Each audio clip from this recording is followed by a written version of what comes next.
Oh, wow. It almost turns out that most of these billionaires are not smart and they don't actually do the math and they just get whipped up into a frenzy when they hear the term tax on the wealthy and lose their dang minds. They're not leaving. They're not leaving. They're not leaving at all. I hate this. You will pet me whether you like it or not. I will say this. I know that there's going to be some criticisms of Zohran Mamdani that are coming up in a little bit, but before I do that, every time I see this on the timeline, every time it just feels like New York City is on a totally different planet.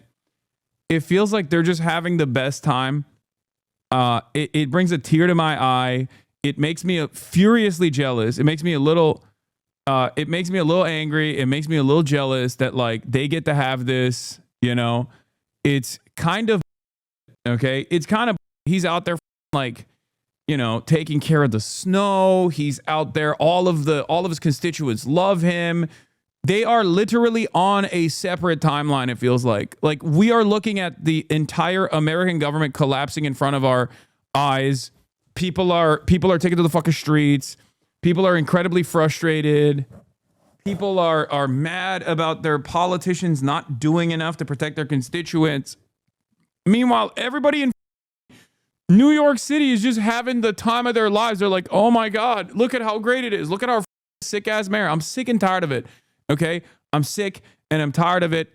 You guys. Okay. Seriously, dial it the back a little bit, please, for the rest of us. Oh, look at us. We're having a snow day. Zohran Mamdani promotes heated rivalry. Everyone is going to the libraries now. Like, what's next? You guys are going to improve literacy in New York City because you have a sick mayor? Shut up. I'm sick of it. Oh, look at my mayor. He's got dope ass style. He got a personal Carhartt jacket. I hate this. Okay. I'm so jealous. I will openly say it out loud. Every New Yorker, you are my op now. Also, I am going to New York soon after my brief stint in Qatar. But that's besides the point. You're my ops now, okay? I'm sick and I'm tired. I'm sick to my stomach, fam. Why can't we have this? Why can't we have this everywhere in the United States of America? Okay? Lobster's too buttery, steak too juicy. Please, I can't handle it. No, it's crazy. It is objectively crazy. It unironically feels like they are on a totally separate planet, on a totally separate timeline. Like, yeah, this is it. This is straight up what's going on. Love, and it all comes back to you. You're gonna be remembered for the things that you say you do. You give a little love, and it all comes back to you.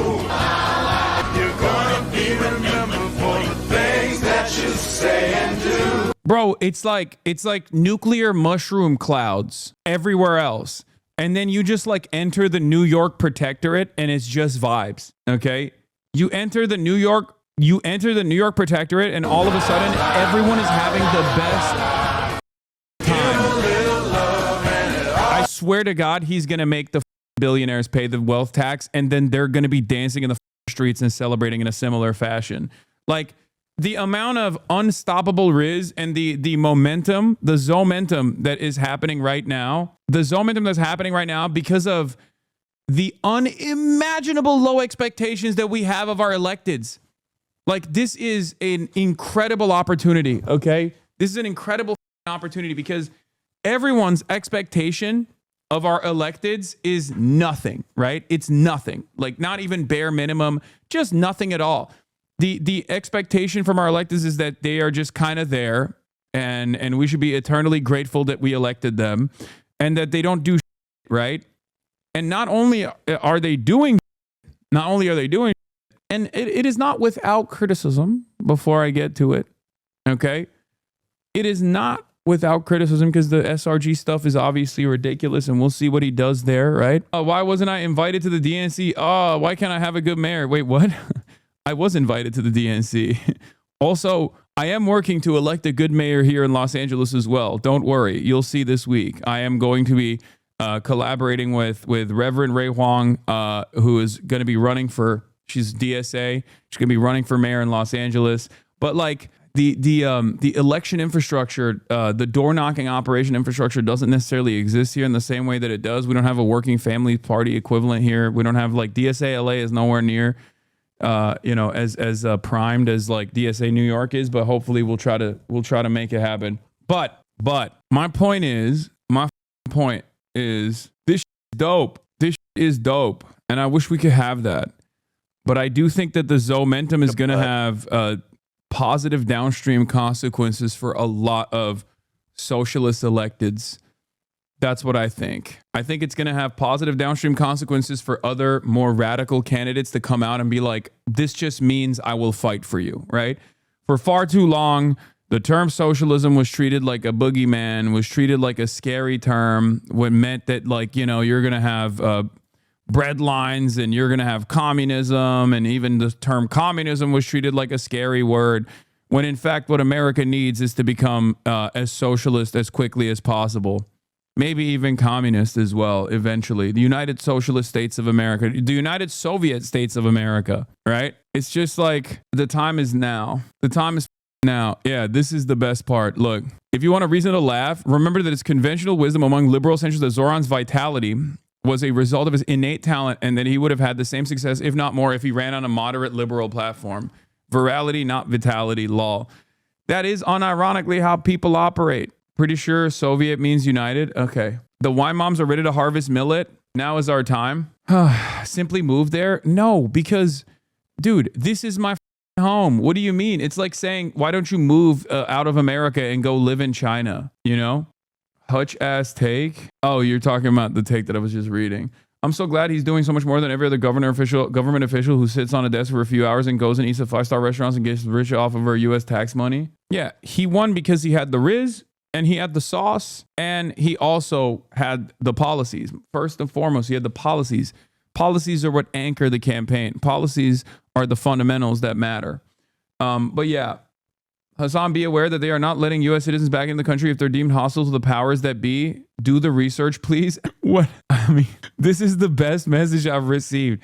My man said, listen, do your research, please. I feel like you are running around and running your mouth unresearched. Okay. It's a little messed up. Do your research, please.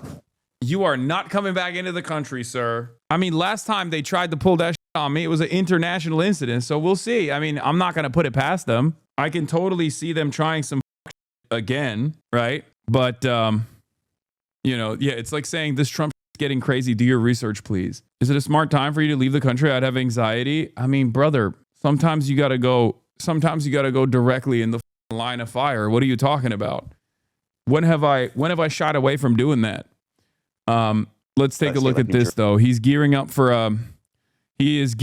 for taxes on millionaires and the super wealthy. Let's take a look. David Tepper was a hedge fund manager in New Jersey who left the state. All of a sudden, they lost something like $140 million in revenue annually. And so the question is, if you lose a couple of those people, is that in your mind okay? Is that a cost of doing business? Or is that a problem? And what do you do about that? Well, I think I have to prove that this increased revenue leads to an increased quality of life.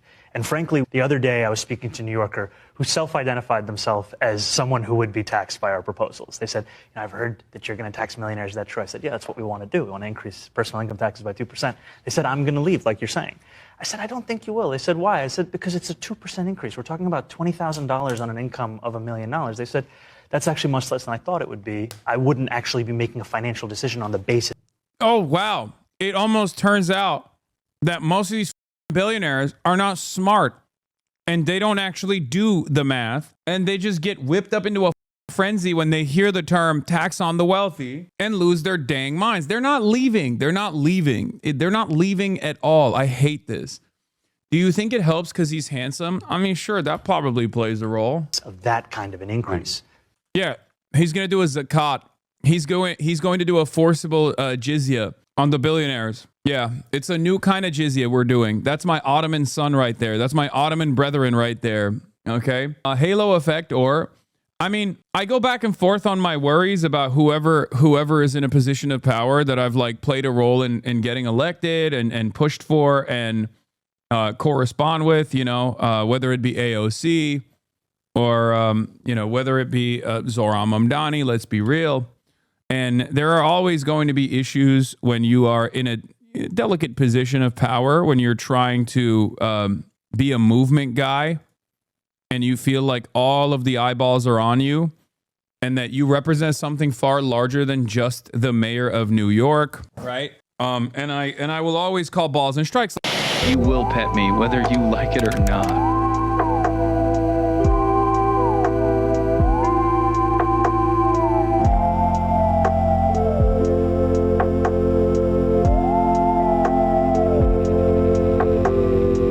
Piker Broadcasting Service is sponsored by you, the viewers, for you, the viewers. The Piker Broadcasting Service is where you get tomorrow's news today.